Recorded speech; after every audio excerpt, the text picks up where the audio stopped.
ಅಂದರೆ ಸಮಾಜಕ್ಕೆ ಒಳ್ಳೆ ಸಂದೇಶ ಕೊಡಬೇಕಾಗಿರೋ ಇವರೇ ಈ ಥರ ಮಾಡಿಬಿಟ್ರೆ ಮಾಮೂಲಿ ಜನಗಳ ಗತಿ ಏನು ಈ ಥರ ಎಲ್ಲ ಆಗಿಬಿಟ್ರೆ ಅದಕ್ಕೆ ನಾವೇನು ಹೇಳೋದು ಅಂದರೆ ದರ್ಶನ್ ಮಾಡಿರೋದು ತಪ್ಪು ಅಂತ ನಾವು ಹೇಳ್ತಾ ಇದ್ದೀವಿ. ಸಾಯಿಸೋ ಮಟ್ಟಕ್ಕೆ ಬಂತ ನಮ್ಮ ಇದು ಒಂದು ಮೆಸೇಜಿಗೋಸ್ಕರ ಈ ಥರ ಎಲ್ಲ ಒಂದು ಜೀವ ತೆಗಿತಾರ ಅಂತ ನಮಗೆ ಗೊತ್ತಿರಲಿಲ್ಲ.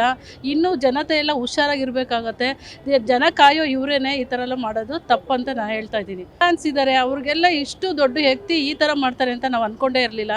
ಸೊ ಹಿಂಗೆ ಆಗ್ಬಿಟ್ಟಿದೆ. ಈ ಥರ ಆಗಬಾರ್ದು. ನೆಕ್ಸ್ಟು ನೋಡಿ, ಆ ಫ್ಯಾಮಿಲಿನಲ್ಲಿ ಬಂದು ಅವ್ರಿಗೆ 5 ತಿಂಗಳು ಪ್ರೆಗ್ನೆಂಟ್ ಇದ್ದಾರೆ. ಆ ಹುಡುಗಿನ ಈಗ ತಂದೆ ತಾಯಿ ನೋಡೋರು ಯಾರು, ಮಗುನ ನೋಡೋರು ಯಾರು, ಮಗುಗೆ ತಂದೆ ಇಲ್ಲ. ಈ ಥರ ಎಲ್ಲ ಆಗ್ತಾಯಿದೆ. ನಮ್ಮ ದೇಶದಲ್ಲಿ ಈ ಥರ ಆಗಬಾರ್ದು. ಆ ಥರ ಇನ್ನು ಅವ್ರಿಗೆ ಶಿಕ್ಷೆ ಆಗಬೇಕು. ದೊಡ್ಡವ್ರಿಗೊಂದು ಕಾನೂನು, ಚಿಕ್ಕವ್ರಿಗೊಂದು ಕಾನೂನು ಇಲ್ಲ, ಎಲ್ಲರಿಗೂ ಒಂದೇ ಥರ ಇರಬೇಕು. ಅವ್ರಿಗೆ ಶಿಕ್ಷೆ ಆಗಬೇಕು. ಕಾನೂನು ಪ್ರಕಾರ ಏನು ಶಿಕ್ಷೆ ತಗೋತಾ ಇದ್ದಾರೆ, ಮಾಡಬೇಕು ಅಂತ ಇದ್ದಾರೆ, ಅದಾಗಲಿ ಅಂತ ನಾವು ಕೇಳ್ಕೊತಾ ಇದ್ದೀವಿ. ಗ್ಯಾರಂಟಿ ನ್ಯೂಸ್, ಸುದ್ದಿ ಖಚಿತ, ನ್ಯಾಯ ನಿಶ್ಚಿತ.